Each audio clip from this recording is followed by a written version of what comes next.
ভারত বনাম England second semifinal. Bharat ইংল্যান্ডকে 68 রানে হারিয়ে দিয়েছে। আর এই ম্যাচে ম্যান অফ দ্য ম্যাচ অক্ষর প্যাটেল। গুরুত্বপূর্ণ 3টি উইকেট তুলে নিয়েছে অক্ষর প্যাটেল। আর রোহিত শর্মা আবার 50, আবার হাফ সেঞ্চুরি। রোহিত শর্মা যেন নিজের দায়িত্ব নিয়ে প্রত্যেকটা ম্যাচ জেতাচ্ছে। 2022 সালে এই ইংল্যান্ড আমাদেরকে 10 উইকেটে হারিয়েছিল। আজকে আমরা ডুবনা লাগান লিয়া। আমাদের প্রতিবেশী দেশ পাকিস্তান ও বাংলাদেশ ভাবছিল 2022 সালের সেই পুরনো স্মৃতি আবার আমাদের ফিরে আসুক, কিন্তু তাদের সেই স্বপ্নকে চুরমার করে হিটম্যান এনে দিয়েছে এক বিরাট জয়। এরকম একটা খারাপ পিচে 171 রান, এটাই প্রমাণ করে ভারতের ব্যাটিং কতটা শক্তিশালী। 1 থেকে 8 নম্বর পর্যন্ত প্রপার ব্যাটিং, যারা বিধ্বংসী ব্যাটিং করতে পারে। আমরা জানতাম রবীন্দ্র জাডেজা হচ্ছে সবচেয়ে বড় অলরাউন্ডার, কিন্তু এখন অক্ষর প্যাটেল যে খেলাটা খেলছে আমার মনে হচ্ছে কোনো না কোনো অংশে রবীন্দ্র জাডেজাকে ছাড়িয়ে যাচ্ছে প্রতিনিয়ত।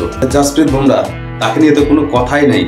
সে প্রত্যেকটা ম্যাচে নিজের দায়িত্ব নিয়ে ম্যাচ উইনিং পারফরমেন্স করছে। 2021 সালে পাকিস্তান আমাদেরকে 10 উইকেটে হারিয়েছিল। 2022 সালে ইংল্যান্ড আমাদেরকে 10 উইকেটে হারিয়েছিল এবং 2023 সালে আমরা সবাই জানি অস্ট্রেলিয়া আমাদের হাত থেকে বিশ্বকাপ ছিনিয়ে নিয়েছিল। কিন্তু এই টি-20 বিশ্বকাপে রোহিত শর্মা নিজের দায়িত্ব নিয়ে এই 3টি দলকে নিজের সামনে থেকে নেতৃত্ব দিয়ে এই 3টি দলকে একদম দুর্মুষ করে দিয়েছে।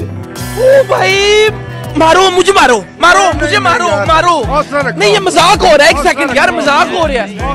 আমাদের প্রতিবেশী দেশ বাংলাদেশের কিছু ফ্যান বলছিল যে বৃষ্টি হলে তবেই নাকি ভারত ফাইনালে যাবে, আর যদি বৃষ্টি না হয় ভারত ইংল্যান্ডের কাছে হেরে যাবে।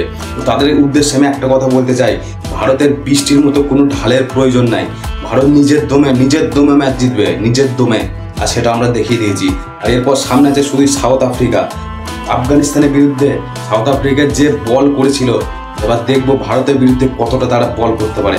সাউথ আফ্রিকার এই বোলিং অ্যাটাককে আমাদের রোহিত শর্মা আর আমাদের এই ব্যাটসম্যানরা ভেঙে একদম দুর্মুষ করে দেবে। তোমরা প্রতিবেশী দেশ, তোমরা যতই প্রার্থনা করতে থাকো, যতই স্বপ্ন দেখতে থাকো যে ভারত ফাইনাল হেরে যাবে, আর একটা দিন অপেক্ষা করো, এর জবাব তোমরা পাবে।